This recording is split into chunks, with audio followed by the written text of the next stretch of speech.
Hi everyone. I hope you're having a good day. If you're new here, I'm Melanie and I do variety videos. You're not going to see me, it's just a chatty video. It won't be edited because I'm not editing. I haven't done for a while and I won't be doing for a while longer, who knows how long. This is part 2. Part 1 went up at some point. I don't know how far apart. Could have been the same day, it might have been days ago. But this will say part 2, so if anything's gone up and you're waiting for a part 2, this is the part 2 because they never have the same titles. I mean, I wouldn't say never, but most of the time they are titled something different, but this will say part 2. Anyway, just gonna have a quick drink. So you might want to watch part 1 to know how I've got to this point in the story. But basically, I didn't know how I was going to react to nighttime cold and flu, whatever medication. But I needed to take something because I wanted to try and sleep through the night. I didn't know if I was going to start coughing or sneezing. I still had that sensation in my nose, do you know, that you get when you're about to sneeze and you're like, it's there. I had that on and off quite a lot. I did sneeze quite a few times. I was using that Sudafed nasal thing that you spray out your nose. That's actually getting quite low. I've had that for a while. I hate it, but I think that's what was helping me. I had a Vicks nose inhaler as well. I had tissues. I did get to sleep. I feel like I tossed and turned. I remember waking up several times. I remember the first time I woke up. I don't know how long I'd been asleep, but I woke up and like I caught myself snoring. Went on my side, like woke up again, turned over. So I don't know how many times I woke up and turned over, but I'd say it was quite a few. Went to the toilet a few times. I was quite thirsty, but I was reluctant to drink too much. A couple of times I didn't drink anything. And then one of the times I got back to bed, I was just like, do you know when you've got like a coldy flu thing and your mouth goes all funny and the top of your mouth aches and feels weird? It felt like that, so I had a small drink, got back in bed, like, and then I had to go to the toilet quite a lot. Got woken up this morning by a neighbour shouting at her children, and the children were shouting. I was like, do you know when it like something wakes you up and you feel ill and you just at first you just don't have a clue what the hell's going on, you don't know what day it is, you don't know what time it is, you just don't know anything. That's how I felt, and I could hear this shouting. I'm like, oh my god, like what time is it? It's like 7:30 in the morning. I'm like, oh my god. Some people are ill, some people don't get up at that time. Like, take it inside if you want to shout at each other. It was so loud. And I got up and had a wee, and you know, like when your mind's racing, you're thinking, I need to go back to sleep, like, let me go back to sleep. But because you'd been woken like that, your head's like spinning. I'm like, oh my god. I think it took me at least 10-15 minutes to get back to sleep. And I woke up several times, like, not long after there was other children outside making noises and car doors slamming, and I'm like, oh my god. Because obviously normally I wouldn't be asleep at that time, but when you're ill, if you can sleep, you sleep, don't you? Like, sometimes you can't sleep, sometimes you've got so much to do, or you've got to go to work, or you've got appointments, like, you've got no choice. But if you're able to sleep, and look at the moment, like, this week I've been able to stay in bed later, although I've not had any more much sleep. What the hell? I've not had any more sleep than normal, because I'm going to sleep later, but this week only, I mean, it's going to go back to normal next week, unfortunately.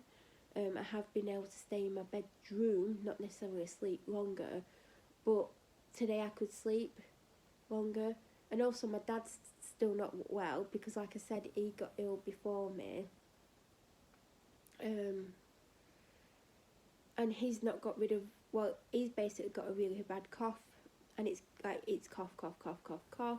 He's waking me up in the night, I can't get to sleep. He does this to me every time he gets a cough. He doesn't try and help himself, he doesn't try and see the doctor, although he has tried to see the doctor after he's kept me awake at night for 2 weeks. The doctor kept fobbing him off. It's the worst doctor at our surgery, like everyone like that I know has had some kind of issue with him. He doesn't want to see anyone, like he doesn't even want to get you in. Last time my dad had a cough, he fobbed him off. My dad got worse, he rang in, and then he got one of the female doctors who got him in, said that she couldn't understand why the other doctor hadn't got him in, and gave him stuff, because the other doctor refused to give him stuff. And every time my dad has a cough, it doesn't go away with antibiotics, and he always needs steroids. And it's on his records, yet this male doctor wouldn't even prescribe me anything, let alone steroids.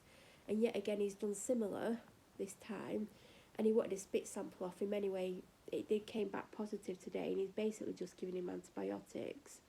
But he gave him coamoxiclav, which I used to have, do you know, when I was ill all the time. I'd say 70% of the time I got coamoxiclav. Because of how good they are. So he's got them.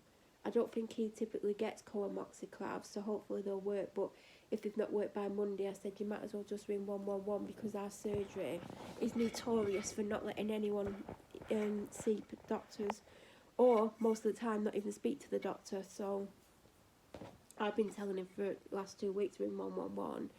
I'm like, you're keeping me awake at night, you're waking me up, I can't get back to sleep because as I'm drifting off, you're coughing again. So it's been a bit of a nightmare because I'm ill and he's keeping me awake. So hopefully his cough will get better now because I need sleep. So anyway, I didn't want to get up. The dog wanted to get up. I let her out the room, and I didn't know my dad hadn't gotten up. So I literally got back in bed. I wasn't going to go back to sleep. I just got back in bed. I was hot by this point. By the way, as the night went on, I took my pyjama bottoms off, and then I took my pyjama top off, and I was just there like with a t-shirt on in the end because I just got hot as the night went on, and the window got open a bit more as well. But also I'm very mindful to try and stay warm, so it's just literally my arms and legs out my bed, and like I was like a little bloody oven underneath, like, but I was trying to keep warm. But obviously I need some kind of air to me, because sometimes when I'm too hot I can't sleep. I'd rather be like slightly cold than way too hot. Like, I hate being too hot.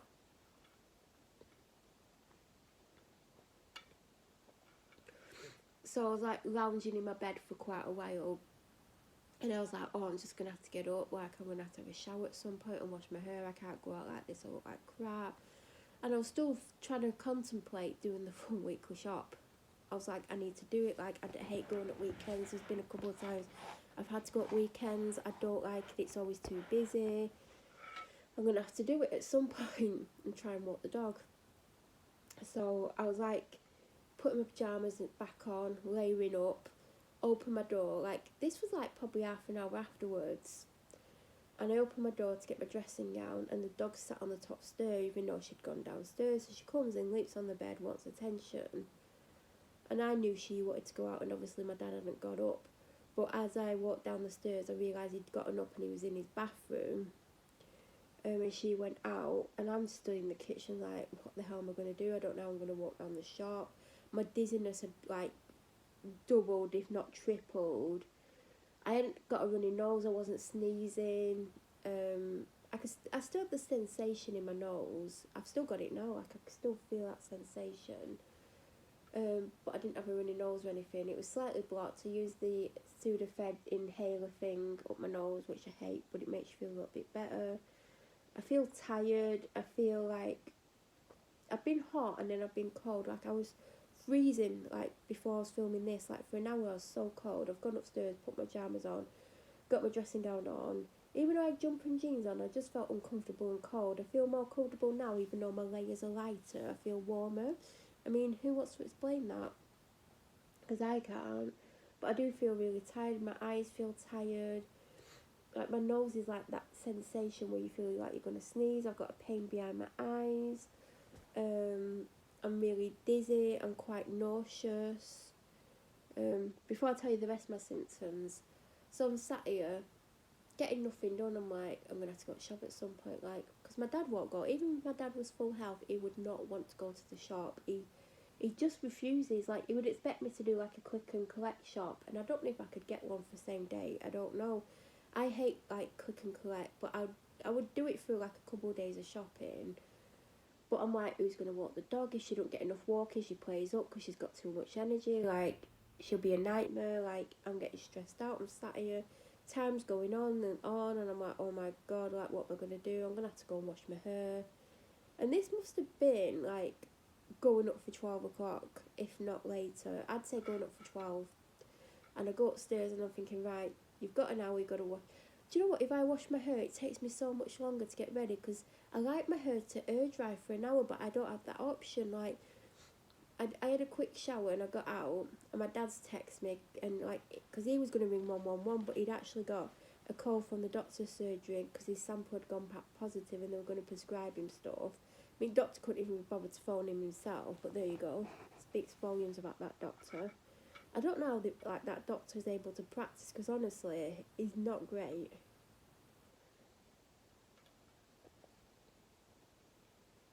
He's never liked me since I refused to go in hospital once, but it's my choice. If I don't want to go in hospital, he can't make me. I mean, I did end up in hospital like a few days later on Christmas Eve that year, but at the end of the day, it's my choice. Like, you know, you shouldn't just put someone in hospital and then get annoyed at them because they refuse. Like, I'm not going in. I mean, I had to in the end, but if he prescribed me the proper medication and not the shit stuff, because I remember once he put me on something, I kept getting ill, ended up with the same doctor that my dad had when she said, why has he not done this, this and this? She's like, why has he put you on that one? That's rubbish. I went, well, I did tell him. And there's me, I'm not a doctor and I'm telling him it's not a good one. She's like, he shouldn't be putting anyone on that. And I got better because she put me on the right one. So, yeah, probably the least popular doctor there. Because he's not great. Anyway, I was getting ready and stuff.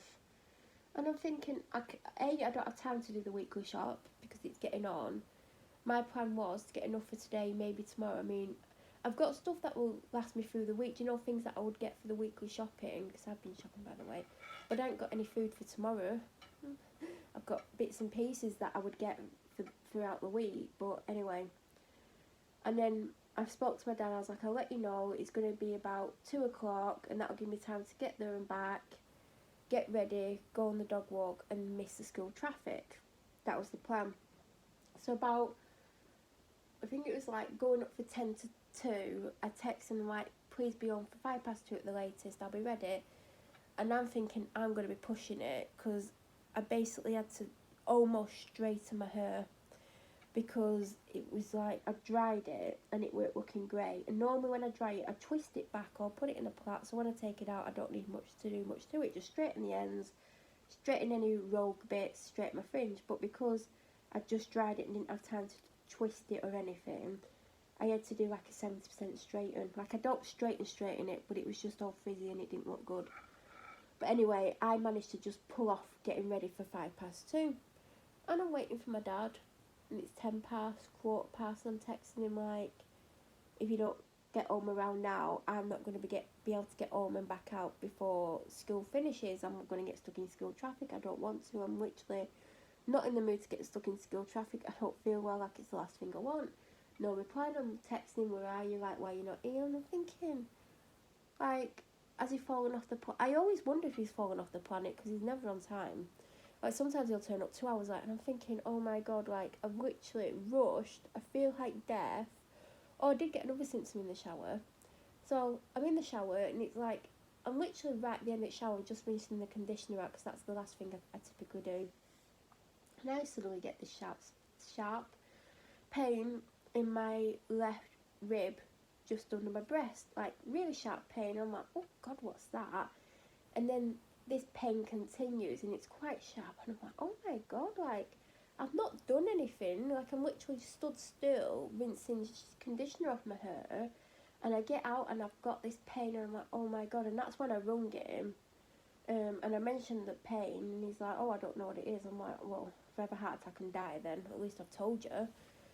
Carry on getting ready, but I've still got that pain, like, it's still there. It's a constant pain, but every now and then it'll stab, or sometimes it'll be a stabbing pain for like a minute. Oh god, it just stabbed then. But it's like in my rib, like, it's literally in my rib, just right under my breast. And it's really sore, and I don't know what's causing it. But eventually I rang him. I don't know what time it was. He's like, I didn't get your text message. I'm like, I've sent you loads. And he's like, oh, I'm on the phone to such and such. She was on hold. And I'm like, why would you ring them? Because sometimes where he's ringing can take up to an hour for them to answer. And I'm like, why would you ring when you spoke to me I think I spoke to him at 1:15, and I said it's going to be around 2 o'clock, but don't come home until I've texted you and let you know. So I went, why would you ring? Because he didn't ring until 1:30. Why? And I'm like, why would you ring when you knew that I was going to want you home around 2 o'clock? And he's like, oh, I don't know. And he's like, I'm still on hold to them. He's like, I'll end it. I said, no, because that would be pointless. You've been on hold for like over half an hour or whatever it was by that point. I said, you're then going to have to go back on and ring them, and you could be on hold an hour. So I said, you might as well just hold on. He said, well, if I've not lost the call, I'll wait for them. Because by this point, even if he'd come on, I was going to end up in some form of school traffic. So, you know, it didn't matter if he came on 20 minutes later, because like he pushed it to that point. But then I'm also worried because I walk the dog in the woods. I'm not probably going to get to the dog walk until about 4 o'clock. It's going to go dark at 4:30. I don't want to be in the woods in the pitch black. So I'm stressed out thinking, how am I going to walk the dog? Like, she likes to walk off road. Like Friday, she typically walks off road. I don't want to walk from the house because she wants to go off road. Like, I want to go off road. I prefer it. It's just easier for me as well. Although in some respects it's not, but in other respects it is. So I'm sat here. Go to part 3. I'm going to end it. Sorry. Subscribe, follow, whatever. Click the notification button, and I'm going to end it. Bye.